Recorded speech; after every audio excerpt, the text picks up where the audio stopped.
Have you ever felt so tired of life that you just did not know how to go on? You wake up each day as if there is a hole deep in your heart and nothing can fill it. Eventually you start to lose hope and you just let yourself decay in your bed, unwilling to experience life. This is the state that Kierkegaard called despair.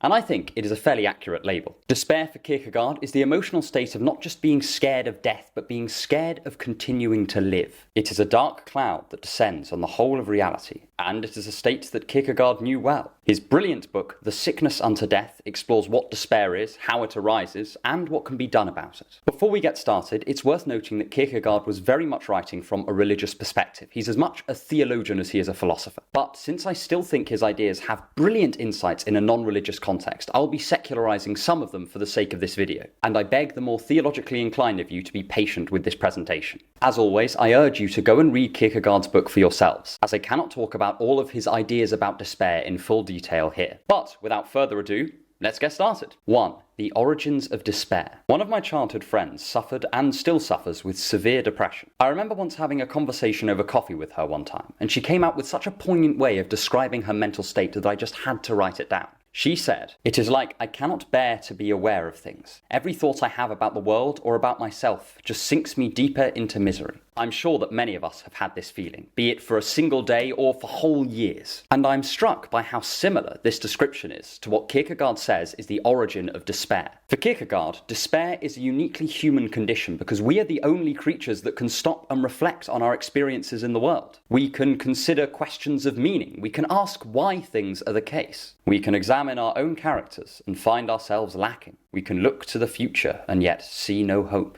All of this is only possible because of our human ability to think, to consider, to reflect, and to theorize. This ability has brought us everything from the steam engine to the poetry of Dante Alighieri. But according to Kierkegaard, it is also what makes us able to despair. And this is where Kierkegaard has a genuinely beautiful thought. He says that since the possibility for despair is just a side effect of something really quite amazing about humans, our ability to despair isn't far from a virtue. Here he is not romanticizing depression, but instead saying that the very fact that humans can fall into despair is a testament to the brilliance of our species and our ability to think deeply about things. Kierkegaard also says that if used correctly, despair carries with it the possibility for great growth and development. He is not saying that every bad mood is transformative, but he does say that moving through despair, getting to its roots and finding a solution to it will inevitably change your character and give you a deeper insight into how your own mind works. From his perspective, despair is just a step in the path of getting closer to God, but it has secular value as well. I like this thought because we so often refuse to recognize that despair has the potential to alert us to things that we don't like about our lives. It was only when I fell into a deep despair during my second year at university that I completely turned my life around. Again, it is not that despair is inherently positive or transformative. Kierkegaard is just pointing out that we ought to pay some attention to our despair, as it might be telling something that we really ought to listen to. If nothing else, if you don't notice that you're miserable, it's not going to stop it affecting your life, but it will prevent you from doing anything about it. Kierkegaard thought that the ultimate cause of despair is when our relationship to ourselves is somehow misaligned. He thought that this was due to the despairing person living outside of a proper relationship with an eternal God, and he thought that we cannot have a healthy conception of ourselves outside of our relationship with God. But we will revisit this position later on and see how some of Kierkegaard's insights can help not just the religious, but anyone who is struggling with a problem of meaning in their lives. But Kierkegaard goes one step further than almost any other thinker by recognizing that not all despair is created equal. Despair has subtypes and it is incredibly individual, and this is what we will move on to next. If you want more on philosophy and the art of learning, subscribe to my email list. The link is in the description.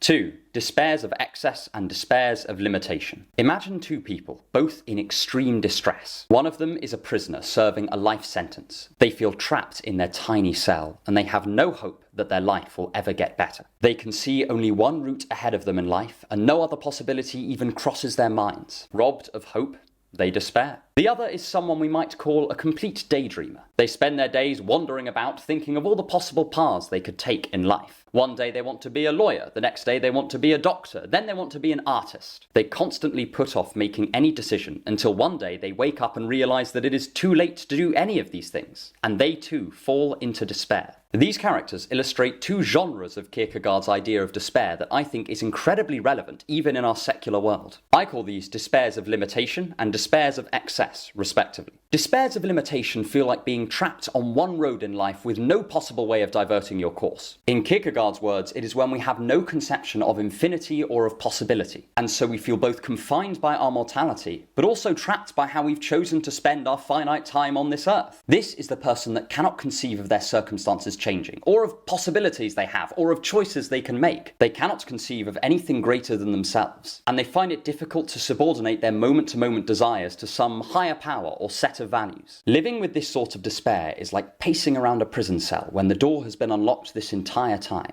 The confines of the mind have grown so rigid that imagination is almost entirely lost. It is easy to see how such a state could lead you into mental disarray. According to Kierkegaard, most people suffering from this sort of despair prefer to blend into the crowd and try and ease their pain through some sort of material success. But no amount of money will buy them out of their mental prison. And one day, in a moment where they can no longer distract themselves, despair will whisper its poison into their ear once more. On the flip side, despairs of excess seem somehow less obvious. It is difficult to see how conceiving of too many infinite possibilities could be an issue. But the dreamer in our short tale is a good illustration of exactly how this can happen. If your mind only dwells on the infinite possibilities of the world, then it's very easy to forget to do anything with your life. I remember a comedian in the UK, David Mitchell, describing how he realised when he was a teenager that he would never win Wimbledon. He had never played tennis and had no plans to. But that was the moment that he realised that no matter how hard he worked, no matter how many hours he put in, he would just never catch up. That possibility was closed off to him now.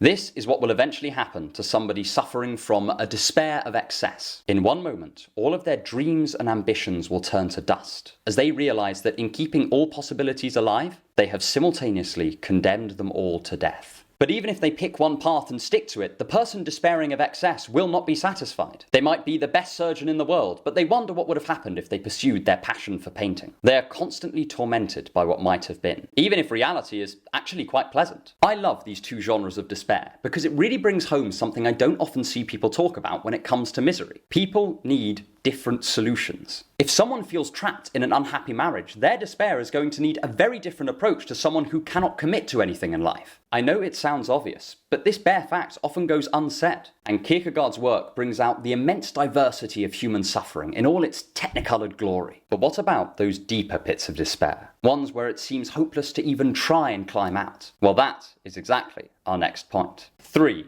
Despairing at despair. I remember when I was at my lowest. I had no real friends, no joy in life, and had lost the conception that anything about my situation could change. Suffice to say, it was not fun. But I noticed something truly peculiar about being in such a deep mental hole. Eventually, the object of my despair was not my situation, but the despair itself. I was no longer waking up dreading the pain caused by my medical condition, but I instead was dreading my own misery. My despair was initially a reaction to events in my life, but soon it became the very thing that I was despairing over. In other words, my despair had become its own fuel, and thus was self-perpetuating. And this is precisely what Kierkegaard says happens to those who are deep in the dungeons of their own minds. Kierkegaard argues that despair can cause us to become self-obsessed. He doesn't mean this in the sense of becoming vain or arrogant. In fact, it's quite the opposite. He means that we become obsessed with our own despair. We're constantly thinking about it, trying to comprehend it. We become ashamed of it because we see it as a sign of our weakness and an affront to our pride. And this can have disastrous effects. Firstly, it can cause us to retreat into a life of moment-to-moment hedonism. In an attempt to run away from despair, we just shut off our ability to reflect entirely, and we pledge to not think about anything. The trouble with this approach is that since Kierkegaard thinks humans are just thoughtful and reflective creatures, one can only run away from their minds for so long before it starts asking questions again. But perhaps the most dangerous of the possible reactions to despair is that of defiance. This is where we learn to hate the situation and ourselves so much that we resent the entire world and everything in it for our wretched fate. At this point, we cling to our despair as the only certainty in our world. We reject any and all attempts by others to help us or to improve our situation. We begin to believe that we are uniquely hard done by, victims of the universe itself. As Kierkegaard puts it, once the despairing man would have gladly given everything to be rid of this agony, but he was kept waiting, and now that's all past. He prefers to rage against everything and be the one whom the whole world has wronged. And I think there is some real wisdom here. After all, which of us in a moment of despair or deep sadness has not taken it out on a close friend or a loved one? It is a classic trope of the miserable person that they hurt those that they love the most. And Kierkegaard helps us to understand why. Despair is an intensely confusing state to be in. Nothing seems to make sense in a satisfactory manner. We either feel trapped or paralyzed, and it seems to us that there is nothing that can be done to improve our situation. In such a feeling of helplessness, any hope or help or love offered by others strikes us as mockery. So it's no wonder that we react with anger and indignation. How could they understand us? Our acute suffering is like nothing the world has ever seen before, or at least that's how it seems to us. And to begin to identify with one's suffering like this makes it all the harder to get rid of it. Then it becomes a part of you. For some, it can even become the justification for their existence. They are the uniquely wronged person, and it would be intolerable to accept that they might be able to better their situation, that there might be a route out of despair. I'm sure we've all met people like this, and perhaps we've even been people like this. I know that I have.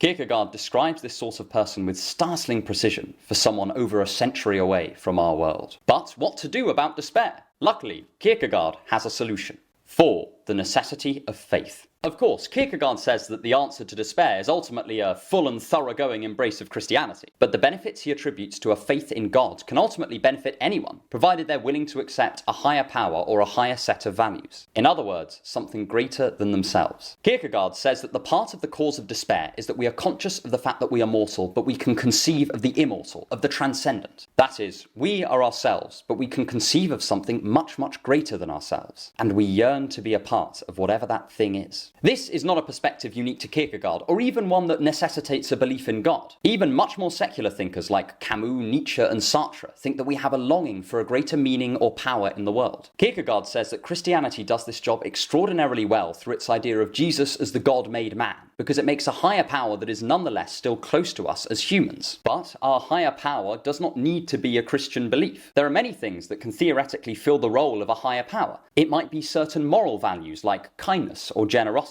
It might be striving to make one's own values in light of a godless world, as in the case of Nietzsche. But whatever the higher power is, there is an important obstacle in our way, and that is reason. Albert Camus makes this point better than any other philosopher I've read. In order to submit to a higher power, we have to regard something as meaningful in some objective sense. If we merely view it as subjectively meaningful, then we're not actually seeing it as a higher power, because it's only sustained by our belief in it. But as Camus points out, there is no way of spotting objective meaning. How would we know when we'd found it? We can't touch or smell it. It is meant to be everywhere at once, yet at the same time completely indetectable. This is ultimately why Camus wants us to move past the idea of meaning altogether. But Kierkegaard has a fundamentally different approach. He invokes the concept of faith. Faith has become fundamentally unsexy in this post-Enlightenment world, but I think it does play a slightly bigger role in our lives than we give it credit for. Faith, in this less grandiose sense, is just the leap that takes us from uncertainty to certain enough to get on with our lives. When we trust that our partner is not going to cheat on us, or that our friends love us, or that the world will not end tomorrow, we are showing some degree of faith. We are saying,